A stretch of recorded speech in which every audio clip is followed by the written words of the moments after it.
السلام علیکم ناظرین، آپ دیکھ رہے ہیں CNN نیوز HD اور میں ہوں صفدر نذیر شاکر۔ اور آج میں آپ کو تھانہ صدر کا علاقہ ہے چاک نمبر 617 گابے ککے کا چاک اس کی دوسری بیڈ اینڈ سیڈ نیوز بتانے جا رہا ہوں۔ ایک المناک واقعہ جو ساہیوال میں پیش آیا ہے۔ کمپنی کا نام ہے CGICO، جس کا ٹھیکیدار ہے حاجی سلیم۔ وہاں پر 617 کے 5 مزدور جو ہیں وہ سیوریج مین ہول کا کام کر رہے تھے، تو اچانک مٹی گرنے سے وہ مٹی کے نیچے آ کے دب گئے۔ جب وہ نیچے دب گئے تو ان کو نکالنے کی کوشش کی۔ جب وہ نکلے تو وہاں میں 3 افراد جو ہیں وہ دم توڑ چکے تھے، جبکہ 2 زخمی حالت میں ہسپتال منتقل کر دی گئے۔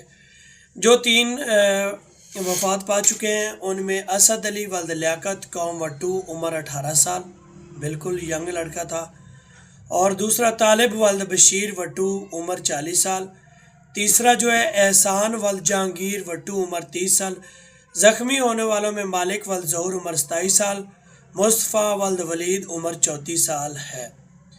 یہ اپنے بچوں کی روزی روٹی کمانے کے لیے جو ساہیوال میں ٹھیکیدار کے ساتھ مزدوری کر رہے تھے، تو وہاں پہ کھدائی کے دوران جو ان کے اوپر ہے مٹی گری، اور جن سے یہ 3 لوگ اپنی جان کی بازی ہار گئے ہیں اور 2 شدید زخمی ہیں۔ مزید اپڈیٹ کے لیے دیکھتے رہیے CNN نیوز HD۔